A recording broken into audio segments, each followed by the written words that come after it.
So here we are on Aging in Place is a team sport. And I am honored to have with me today Esther Kane. She is the founder of Aging in Place Directory. And she comes from an occupational therapy background. Mhm. And I'm going to let Esther introduce herself and tell us a little bit about her background and how she came to start the Aging in Place directory.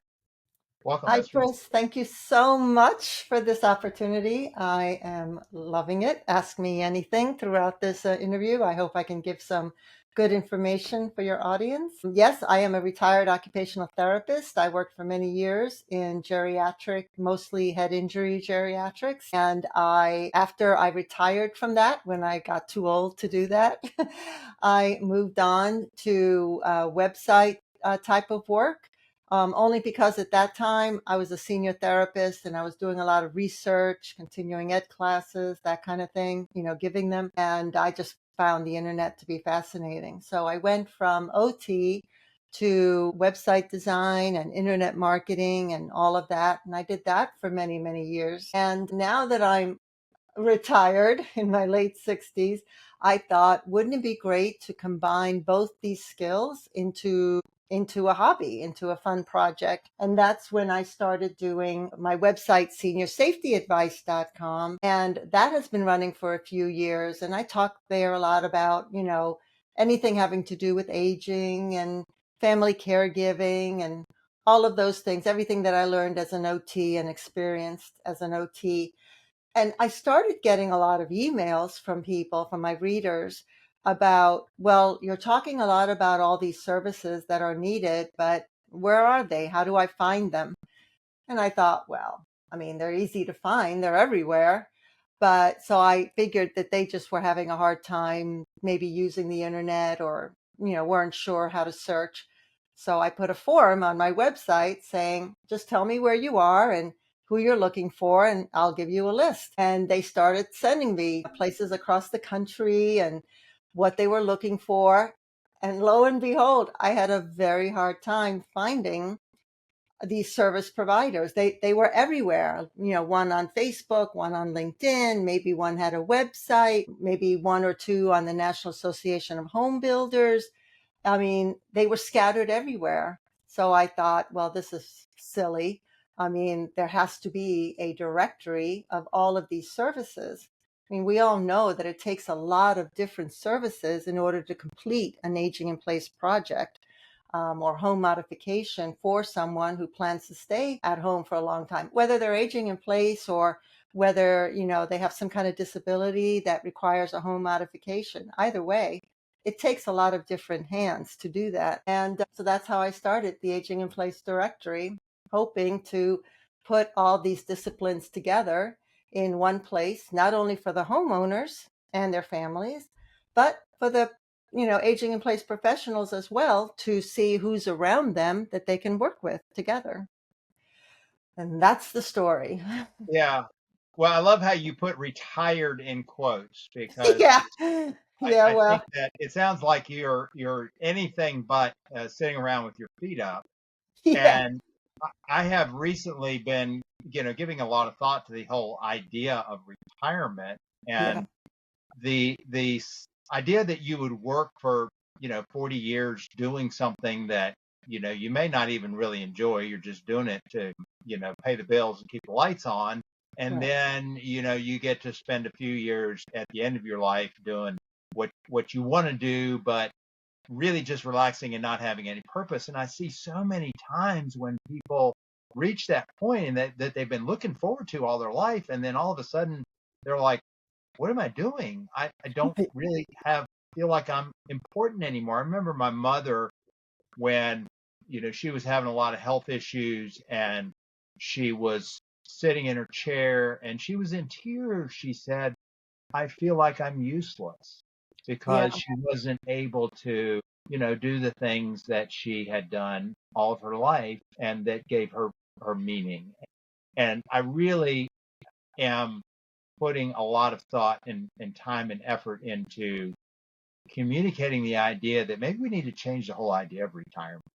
Maybe we Oh, need to change the whole paradigm of, we retire and then we just relax. And rather than retire, maybe refire, maybe aspire higher, maybe like you said, you have done, is take the elements and the experience that you have achieved in your life, put it together in a different way, right. and give the marketplace the advantage of your years of experience. And I think that's amazing and that's great. Thank And another you. Well, point I want to ask you about is the whole idea of a directory, because I've run into the same thing. People often become caregivers suddenly. People mhm, often are looking for these services because they have had some kind of traumatic life event. They have mhm. not been proactive and thought about and planned ahead and looked for these services before they need them.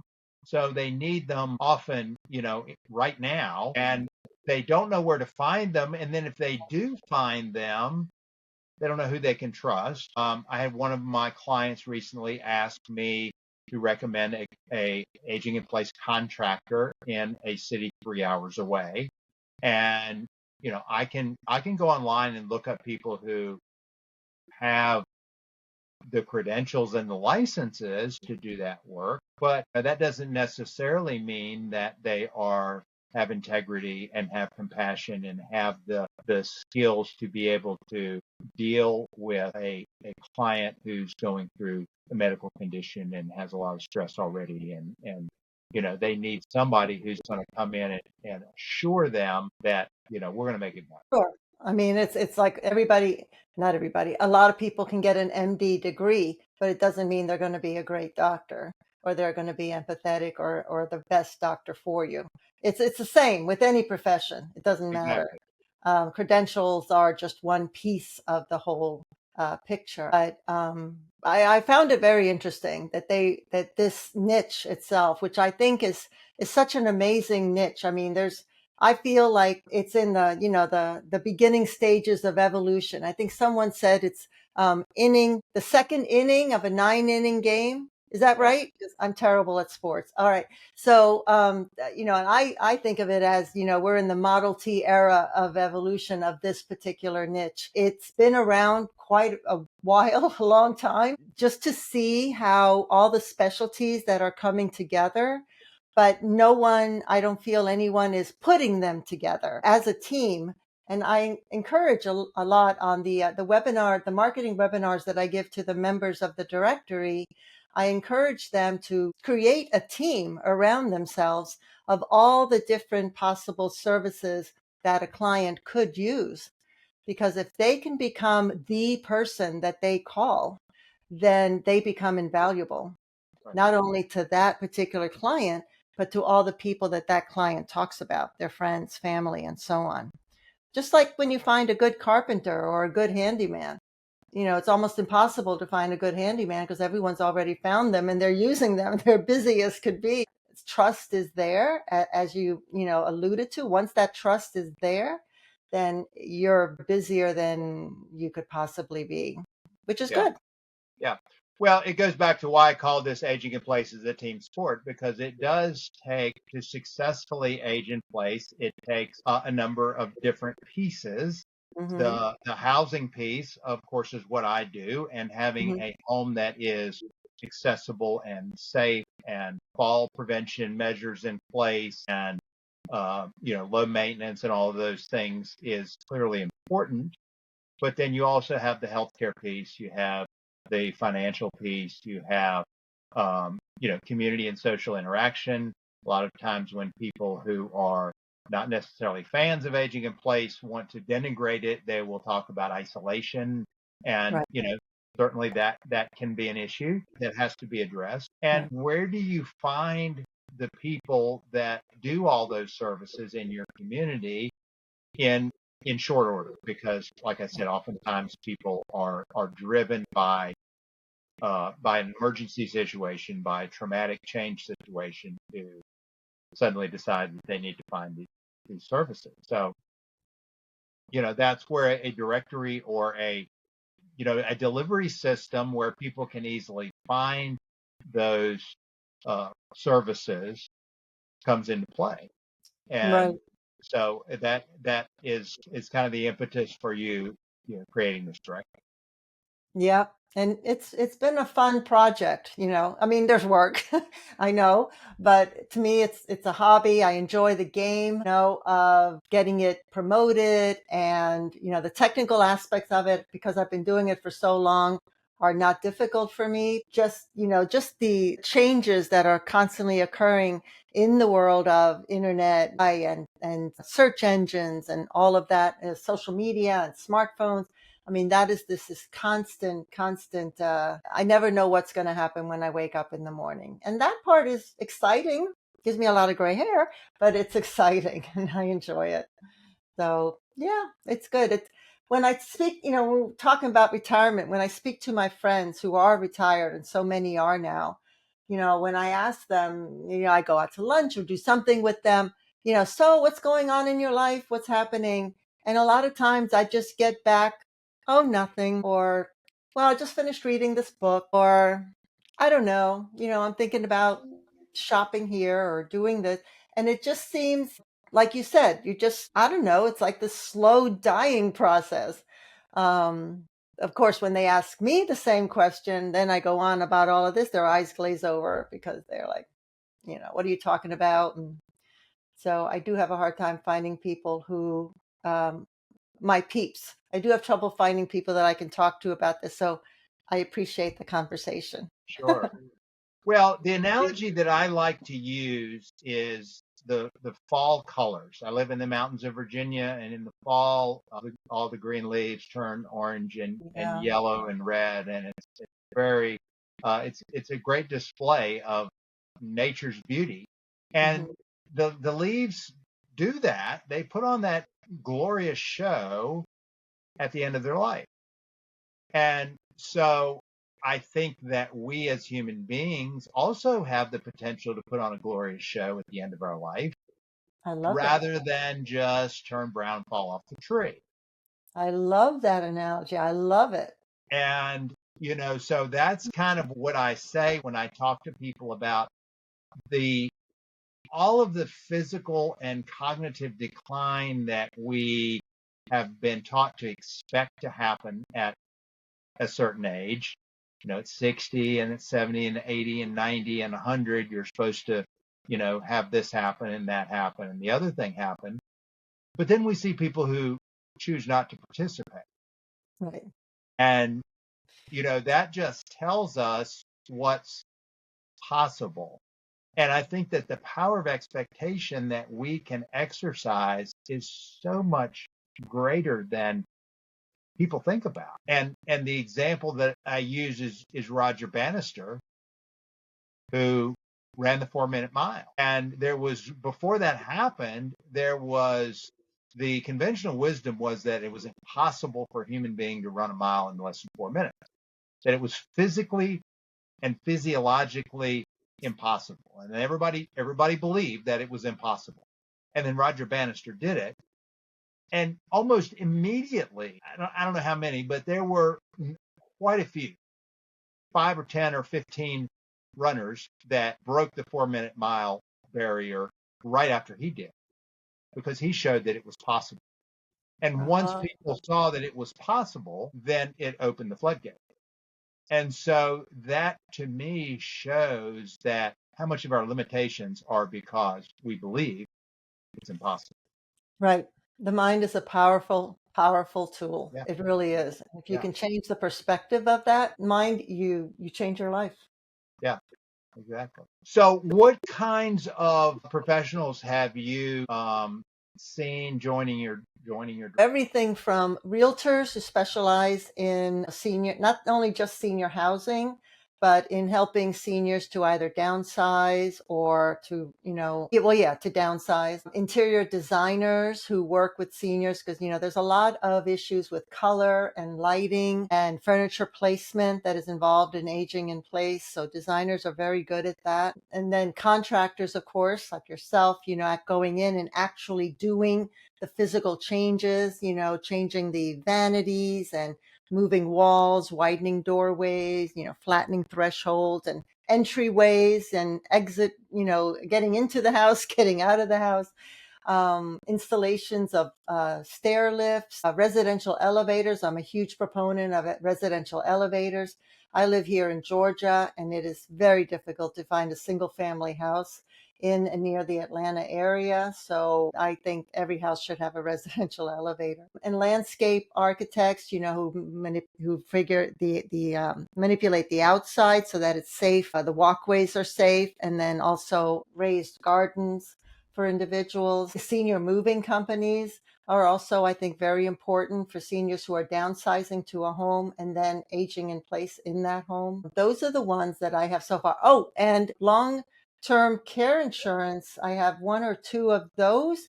And then I'm starting to get a lot of emails now from people who are in anything having to do with getting the money to the projects. It could be anything from grants, first mortgages, whatever, any of those. I would like to get some more, I know decluttering specialists as well, but I would like to get a few more people who can work with the emotional aspect of it, because I think for a lot of older adults, the block, the reason a lot of people, in my experience, don't do anything until something happens, and then the decision is basically made for them because they don't prepare. Is one, it's emotional. It's emotional to admit you're getting older and you need more assistance or more help. And it's emotional to make changes to your home that you've lived in for decades, probably. Right. And then the second factor is financial. How are you going to pay for it? So those two are difficult, but I would like to get some more people to help with the emotional aspect, especially for the family caregivers, because it's the families that are usually trying to urge their senior loved one to, hey, you do need to use a walker, or we do need to put in some grab bars or non-slip flooring or whatever. But yeah, I mean, so many different little pieces, and every single person is different. Every single case that you go into is very different depending on, as you said earlier, the disease process, the degree of the injury, if there was one, the status of the home, the condition of the family, there's all the psychological stuff that goes in there as well. And so the approach, the number of people and the kind of people that you need in that team to help that client or patient is different. It's going to be different each time. Right. It's almost like you need a different brochure for everyone you see, right? Dynamics often are some of the most challenging parts of what Yeah. I do. Yeah. The number of times where I get called in and there is the client, and then there are 3 or 4 grown children, and each one of them has a different perspective. One of Right. them wants to just hurry up and get done and get back to work. One of them wants to preserve the inheritance and spend as little money as possible so that they can get theirs when mom or dad moves on. One will spend every dime that's available, including their own funds, in order to keep mom or dad happy. And then you're in a place of trying to reconcile and come up with a solution that makes everybody happy. And Yeah. I think too, there's a fine line between family members who want to protect older people from themselves and not let them do anything. Right. I think it's very important that people have autonomy and self determination throughout the course of their life. Maybe Yeah. gardening is where they get their joy and their fulfillment in life. Yeah. And so in that circumstance, figuring out a way to we can create accessible gardens for them is the number one priority. Whereas for somebody else, they don't want to go outside. And kitchens is a great example of that. I have people who cooking is their joy and is their expression and is how they find fulfillment and serve their family is getting in the kitchen. And maybe they can't access their kitchen because it's not designed well for their level of mobility. Whereas somebody else they're happy to, I can't get in the kitchen anymore. Somebody else has got to cook. So, I know. right? It is. It's very individual. I have a friend who loves cooking and her husband loves gardening. Yeah, I mean, that is the mantra of every occupational therapist is, at least, my training, was modify the environment to the individual. I mean, there are certain things that this individual can and cannot do. Find out what they are, modify it either via tools or just a different way of doing whatever it is they need to do, be it cutting an onion or planting, a plant. Either way, modify it and then find a way to modify the environment so that they can continue doing it. That is occupational therapy right there. And I loved doing it because every single person was different. Every single person had a different need, different desire. And you're so right about the family dynamics. You're walking into whatever's been going on in that family for the last 50, 60 years. I used to call it, or I still do call it, the more so disease. What I always found was that however the person was when they were younger, if they were a very strong individual, very opinionated, very controlling or whatever, then they were only going to be more so later on. And it's going to present as being stubborn or difficult or whatever. And the family has to deal with that and learn how to work with that senior loved one on top of, as you said, working with the desires and wants of each of their siblings. You really end up becoming a mediator at the end of the day, and to advocate for your client if you can possibly do that.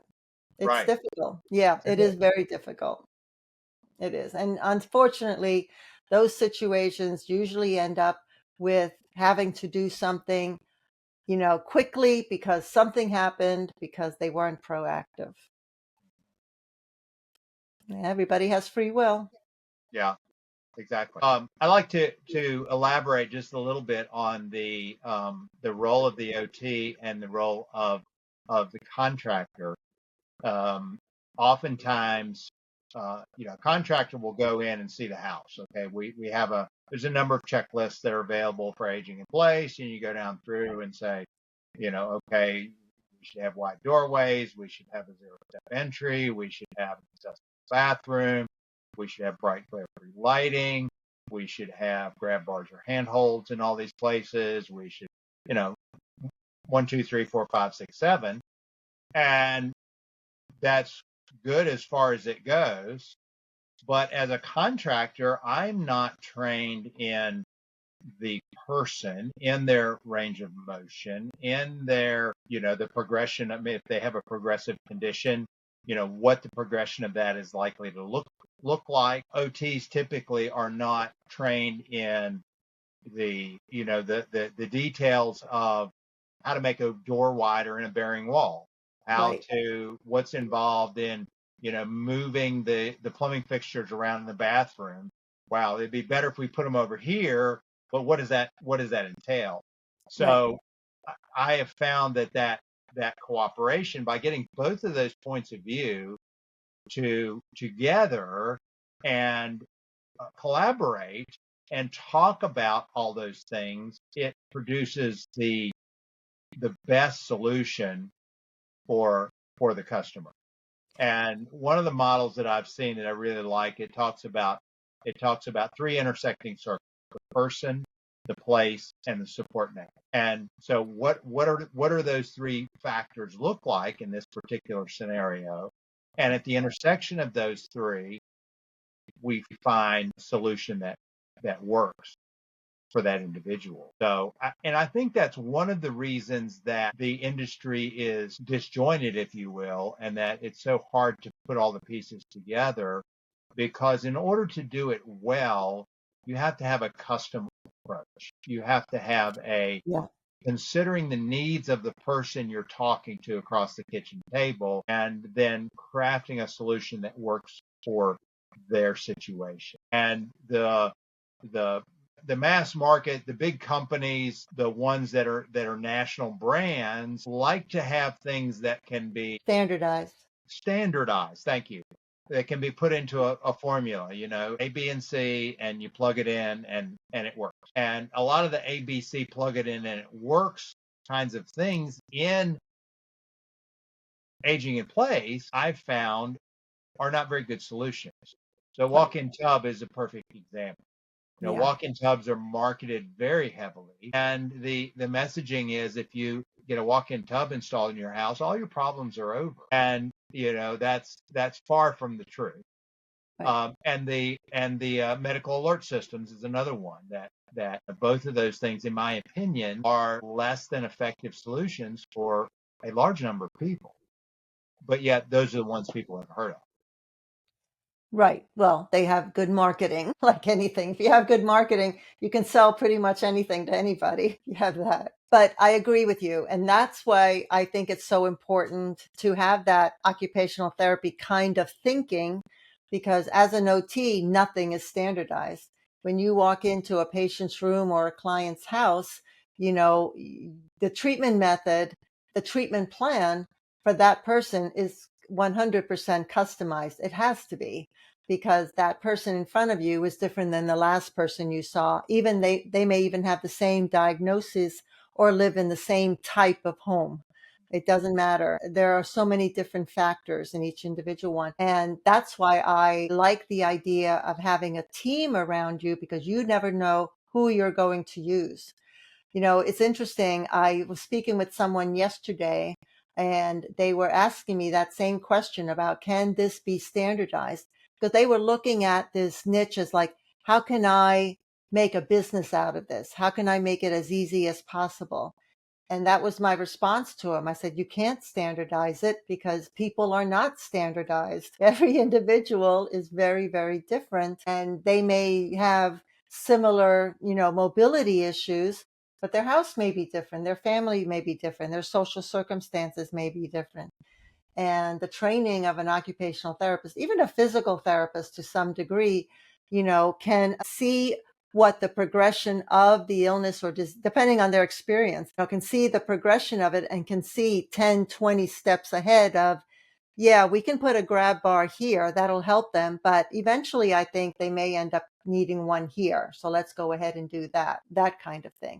But you're right. OTs are not trained in construction, in weight bearing, load bearing walls. And we're not trained in that. That's not our thing. In fact, when I took the CAPS course, I wanted to take that as like a refresher type of thing. And the CAPS course that I took was from an occupational therapist who was teaching it. And the other members in the course themselves were not healthcare providers. They were all different, service industries. And when it got to the point in one discussion, one of the days, we got to talking about, I can't remember if it was dementia or stroke, but we got to talking about that. Now, she and I, the instructor and I, were discussing that because we had that experience. And then the other members of the group, of the class, you could see the look on their eyes. And then the comments were like, well, wait a minute. I'm going in to make an assessment. How am I going to know what this stroke patient needs? How am I going to know what this person with dementia? Do I need to know all of that too in order to go in and make an assessment? And that was a clear indication of the fact that, yeah, you need someone with you to help you see those types of things that no course is going to be able to teach you that until you actually do the work with these kinds of patients. Right. As a construction person, if you're dealing with people who have dementia and you've done that for 10 years, you probably have, I'm sure you would have more experience than someone who is just coming in to just start doing it, Yeah. because you've seen it, you've done it. I had a patient years ago when I was an OT, and we were walking he had a long hallway in his home, and there were sun windows, Skylights. skylights. Thank you. There were skylights throughout the hallway, and it cast a shadow on on the floor. And he was constantly pushing me off to the side because to him, that wasn't a shadow, it was a hole. And he mentioned, he goes, I have to have my wife call somebody to fix these holes. They weren't holes at all, but that's how he saw them. Right. So then we had to put shades on those skylights because otherwise he would end up veering off and losing his balance and falling. Little things like that. Yeah. Well, as you probably recall, there's a segment in CAPS where it talks about terminology, and there's a list of construction terms, and then there's a list of medical terms, and you go back and forth and say, which of these terms do you not understand? And terminology is one thing, understanding and experience is something Right. completely different. I mean, I can learn the terminology and you know, understand what ADLs are, but that doesn't mean that I have the training to know how to apply that knowledge in a way that produces the greatest benefit for the Right. client. And even if you had that training in working with somebody that had a stroke, and let's say you work with them on a sock aid, this is how you put the sock on this tool, and this is how you pull it up to put the sock on, that you have that training. But then when you go in to see a patient that is, maybe paralyzed on one side and they can only use one hand, how do you alter that sock aid to work for that patient? Right. So it's a lot of work that's done right there on the fly. Mm-hmm. So you have to be creative, you have to be a little inventive. But as a construction worker, you probably do the exact same thing. Oh yeah.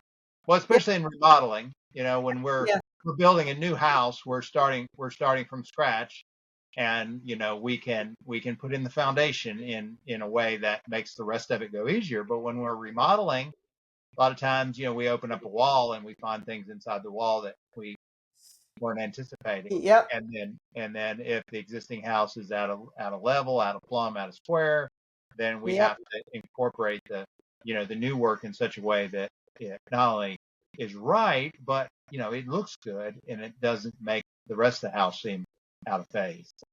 So Yeah. I mean, I'm in the middle of a kitchen remodel, and of course, my contractor gave me a price, and she goes, "Well, we never know." I said, I know. As soon as the hammer hits the wall, then you find out what's behind that wall." And sure enough, they found a supporting beam that didn't go all the way it was supposed to. There's a pipe where there wasn't supposed to be a pipe. The electrical, I don't even know what was going on with the electrical. It's supposed to be a yellow wire, it's a white wire, whatever. And you have to anticipate that because one, you didn't build the house. Who right, knows how the code has changed since the house right, was built? And yeah, you never know until the hammer hits the wall what's going to happen. yeah. So Esther, talk about the marketing aspect. I know that have a lot of experience in online and digital marketing, and those of us in the construction industry, there's lots of contractors who take great pride in all my work comes from word of mouth and comes from referrals, and I've never advertised and I've never done any marketing. I don't need to because my reputation speaks for itself. And certainly referrals are um, golden, and Yeah. having someone who comes to you because someone that you've done work for has told them about the experience, but it's fickle. I mean, there are times when you have more referrals coming in the door than you can keep up with, and then there are other times when they just don't aren't coming in right now. And that's part of part of the journey is if you reach a point, you're trying to grow, you're trying to scale your business, you reach a point where you really need some more consistency. Yeah. And for me, the whole digital online marketing landscape, the more I learn about it, the more confused I get. I mean, there's so many moving parts, there's so many Yeah. things to consider, and the landscape changes constantly. When you do figure something out, then it's obsolete by the next day or the next hour. Yeah. And so give us some insight or some wisdom into how a provider, whether it be a contractor, whether it be a designer, whether it be maybe an OT that's going into a consulting type of practice.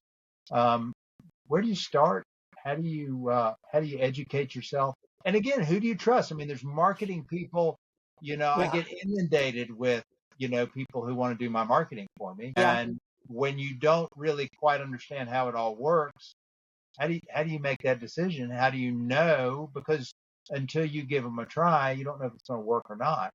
Um, Think Right. about And you're five or $10,000 short now because you've had to pay them. Right. It's a lot of money. And unfortunately, there's a lot of scammers out there when it comes to internet marketing. That's why I was so proud of the fact that, I had my internet marketing business for 25 years. And I was so proud of the fact that so many of my clients were with me well over 20 years. I mean, a few of them left, but then they ended up coming back because they were promised this and that by the other people. And I'd be like, yeah, there's no promise on the internet. We can try. Anyway, I was very proud of that fact. But I tell everyone, one, you have to have some kind of a online business card promotion thing, whether it's a website or, I mean, I prefer a website, but you could have a Facebook page or a lot of exposure on Pinterest or LinkedIn as well. But you have to have something for people to go to and just to see who you are. Google business reviews used to be the golden whatever to have your business on. And now that's even kind of fading. A lot of things on Google are kind of fading because of AI. That's why I think it's important to one, have a LinkedIn profile, which I think has been one of the best tools for me. Facebook is okay. Facebook is more for crafty kind of people, or I don't know. I don't know. But if you're going after businesses that have families, of course, LinkedIn, I think, is one of the easiest places to showcase your business. But I do prefer a website.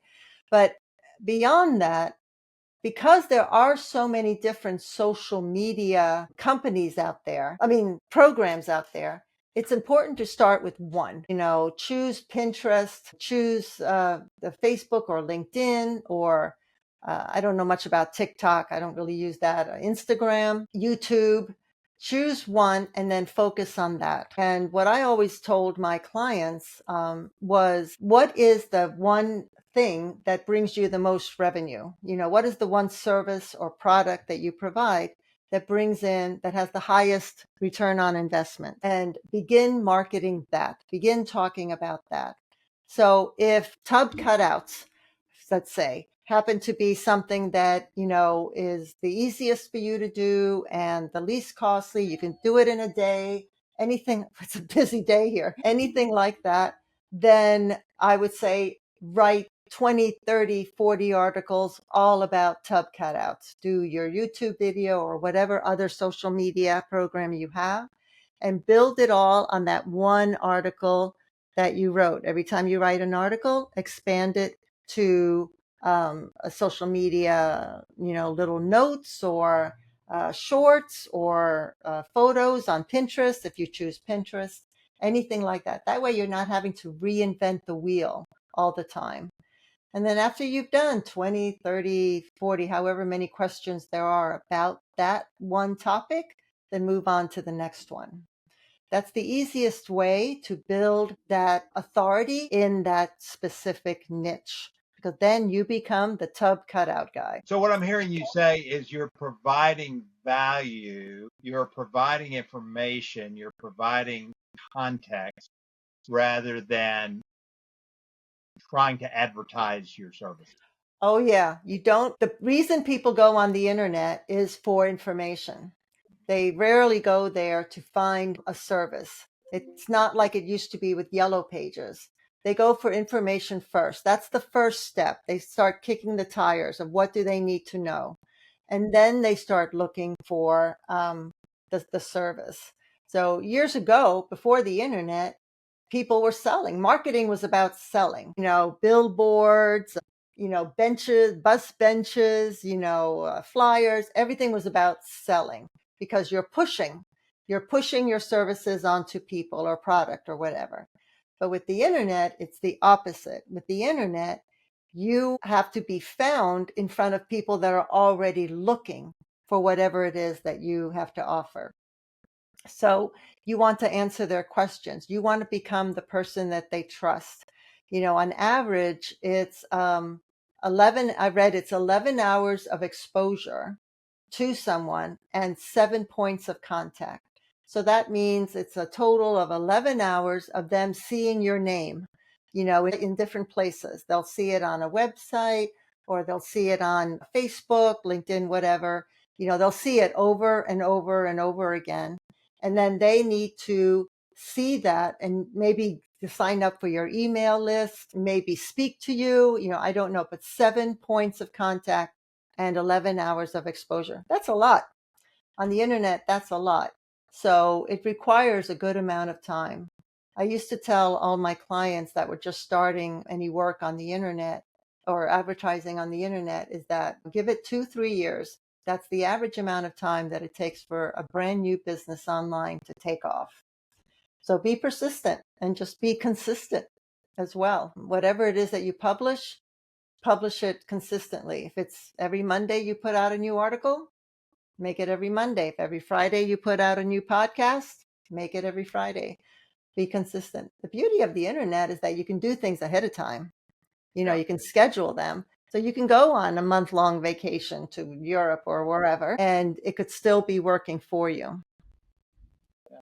I mean, never have so many, in my experience, I don't know about you, but never have so many people, I think, been able to do so much with so little. You don't have to hire professionals to help you. You can, of course, but I also think that when it comes to marketing for any business should know the process, because that way the chances of you getting taken by someone who's untrustworthy, that it decreases those chances, because then you understand the process of what's actually involved. I mean, if you're aware of how to make an image for an article, and you know that it can take anywhere between 5 and 10 minutes, and then you go to a graphic designer or an internet marketer and they tell you, oh no, it's going to take an hour to make that image, then you know to walk away. Yeah. But you have to know that process. So in the directory for the members, that's why I do the marketing webinars, not only to let them know what's involved, but also to give them the tools if they themselves want to do it, or they want their team to learn how to do it. Yeah. So So internet. I see there a parallel between a business owner talking to a marketing company and a homeowner talking to a contractor. Sure. Because Absolutely. you got to have that trust. You got to have, because you're opening up your home or your business to this person that tells you they can do this, they can do that, they can do the other.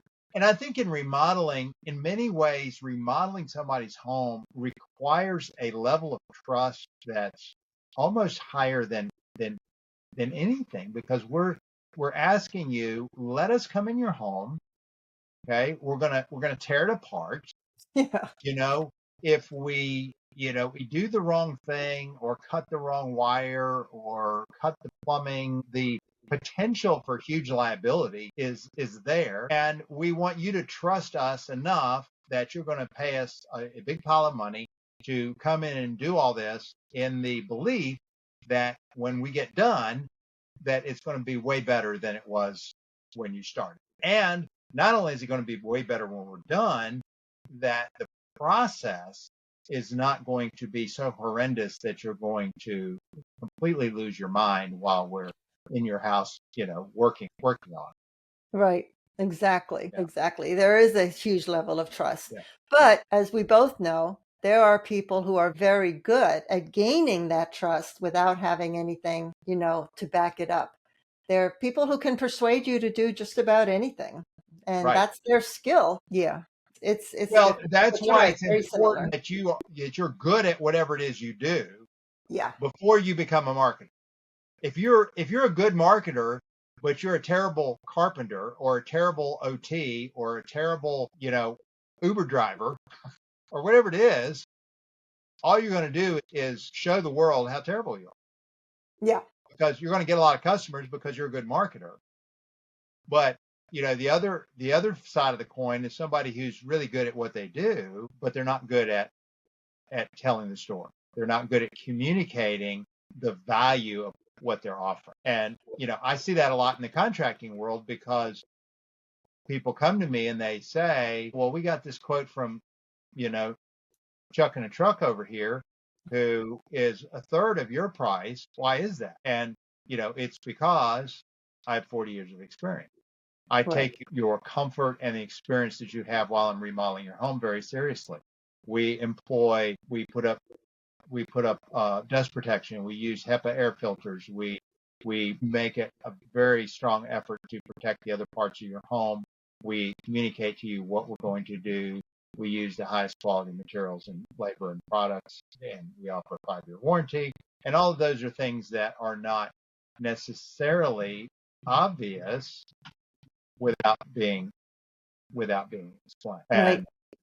And that level of service, that level of care, um, is why our prices are higher than a lot of people. But it's not a commodity. People say how much does a new house cost per square foot? Well, it depends on the house. Depends on what goes into the house. It depends on the amount of care and the amount of craftsmanship that go into that. And it's kind of like asking how much is a new car per pound. Right. Right. But for some Depends on the people, all they can see are the dollar signs. right, Yeah. right. And then do you really want, I mean, is that a good client for you? I don't know, right? Yeah, business is interesting.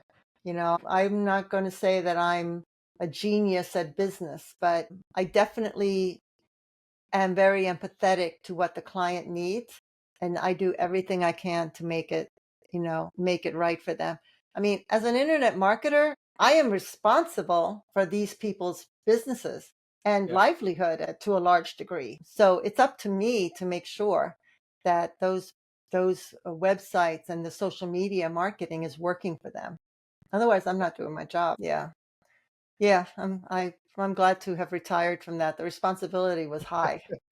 So I'm glad to let that go. Now I can just do it for myself, and it's a lot better. I can breathe yeah, a little easier. right, But it's right. a very, very important to be creative.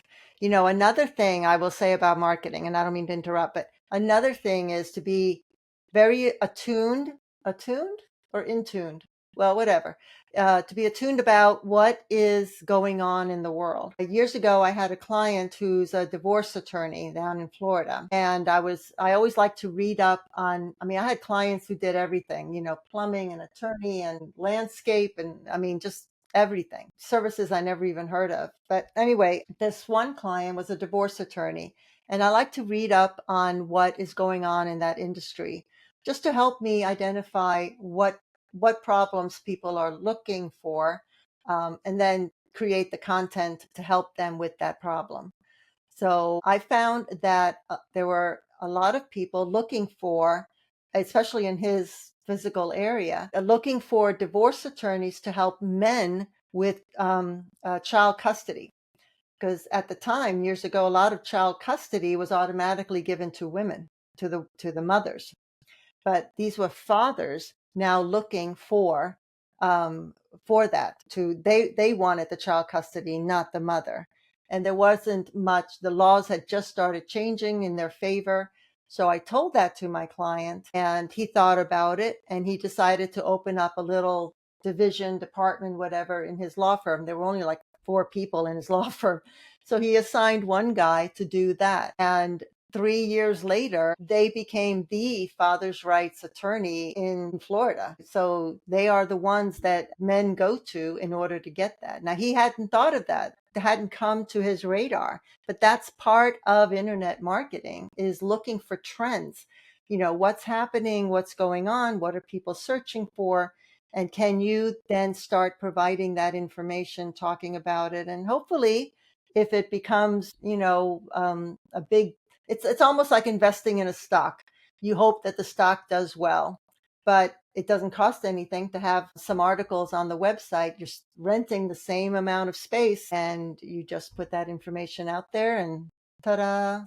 Right. So just little things like that happened with a plumber that Well, I. it's a great point, not only with regards to marketing, but with regards to business creation, period. Mm-hmm. In Mm-hmm. that, we often go to market with something that we are interested in, that Mm-hmm. we find fascinating.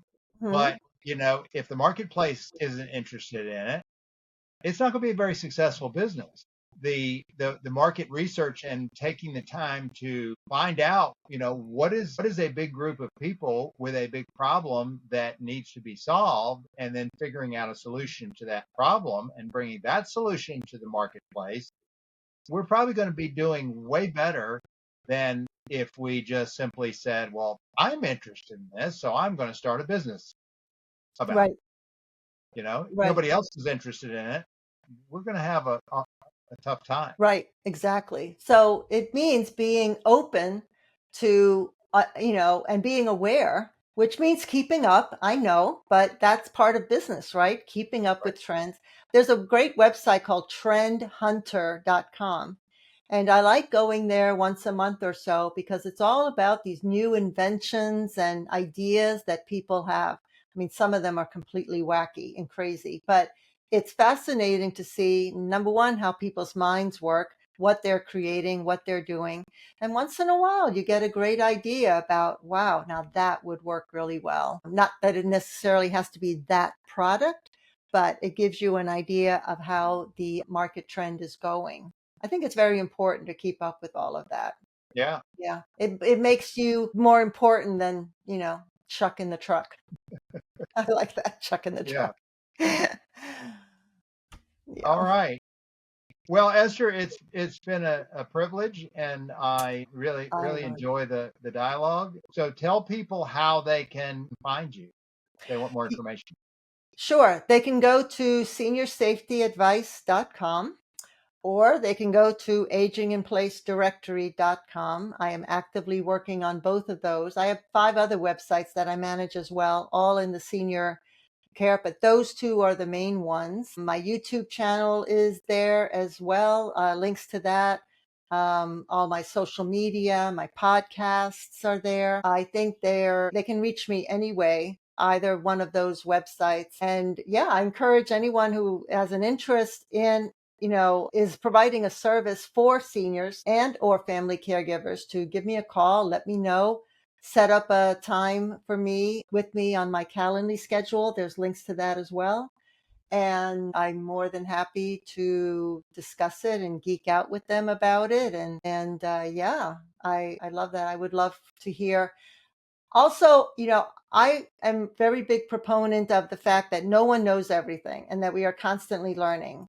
So I always welcome any feedback on how to do whatever I'm doing better.